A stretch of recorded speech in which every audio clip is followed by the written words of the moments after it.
Hey, John from Witchdoctors giving you today's tip of the day.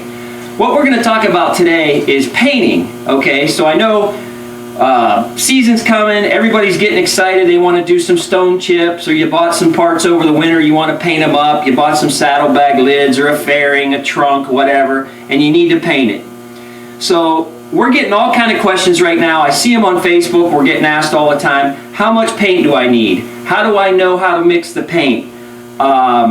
How far does it go? How many colors do I need? Does it take hardener?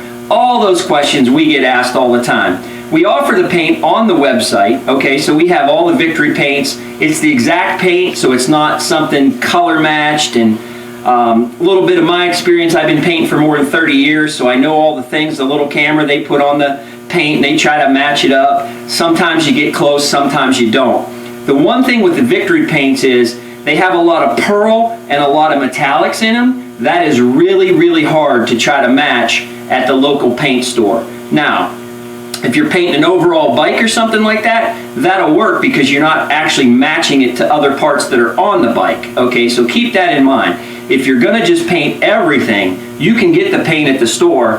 I'm not gonna say it's gonna be a lot less money because it probably isn't. This stuff is fairly expensive, but down the road, repairability, if you have to paint a part, it's a little bit easier to get that color match when you do something like that.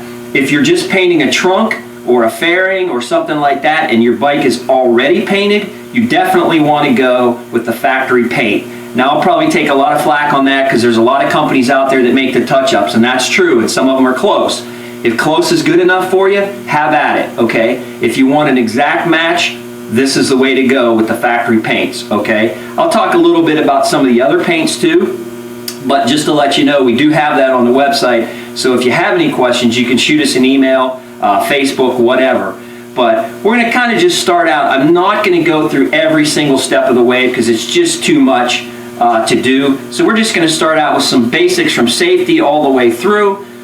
Give you some ideas of what you need, what you're looking at. When you go to a body shop and they give you a price of $200-300 to paint a fender, you're gonna know why it's that much, okay?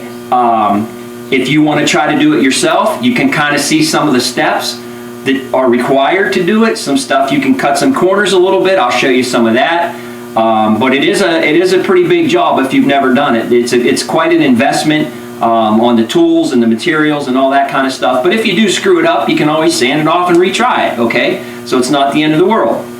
So we're gonna show you some of that stuff today for today's tip of the day from Witchdoctors.